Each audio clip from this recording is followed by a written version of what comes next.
त्यांनी ती जमीन आणली, परंतु तिथं काहीही करून दिलं जात नाही.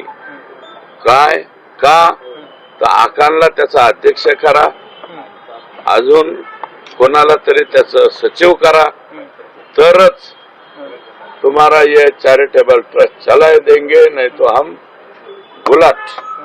ही असे जे वागण्याची पद्धत आहे. किती अजून लय सापडणार आहे. आता रोज रोज एक एक आयटम पुढे येतोय, कागदासहित येतंय. याच्या कागदपत्राचा पुरावा माझ्याकडे आलाय, म्हणून मी शिरसाळा ह्या एका गावावरती बोलतोय. एकाच गावामध्ये तुम्ही असं करताय.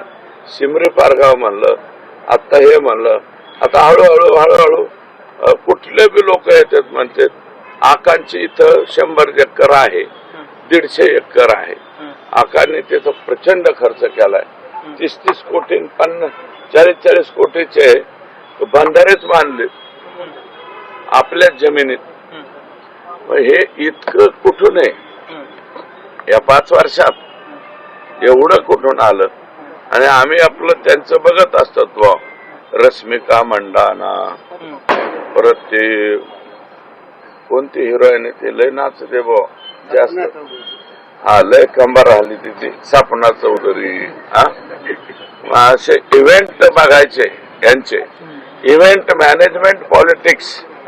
ज्यांना कोणाला भविष्यात करायचं असेल तर त्यांनी परळीला यावं, तिथं शिक्षण घ्यावं आणि ते शिक्षण घेऊन संपूर्ण देशामध्ये त्याचा प्रसार करावा. सपना चौधरी, रश्मिका मंडाना, अजून काय माझ्या नवीन प्राजक्ता माळी. प्राजक्ता माळी सुद्धा आमच्या इकडे येतात बर का. हे सगळं जर काही बघायचं असेल तर, चित्रपट नवीन कुणाला काढायचा असेल तर अशा मोठ्या ज्या विभूती आहेत, विभूती म्हणतो, अशा मोठ्या विभूती, त्यांच्या तारखा, त्यांच्या डेट्स कशा कशा पद्धतीने मिळतात, काय होतात. प्राजक्ता ताई सुद्धा आमच्या इथं येतात. त्या पण आलत्या का इथं? तर याच्यासाठी जर अतिशय जवळचा पत्ता तुम्हाला सापडायचा असेल तर तो आमच्या परळी पॅटर्न जो आहे, परळीचा हाही एक पॅटर्न आहे. हे असं गायरान जमिनीवर पूर्ण ताबा घ्यायचा, बगलबच्च्यांनी घ्यायचा. 300 गटबाट्या.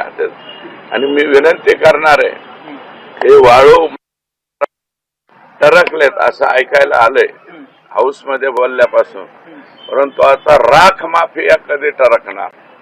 राख माफिया सुद्धा फार मोठ्या प्रमाणात परळीत आहेत.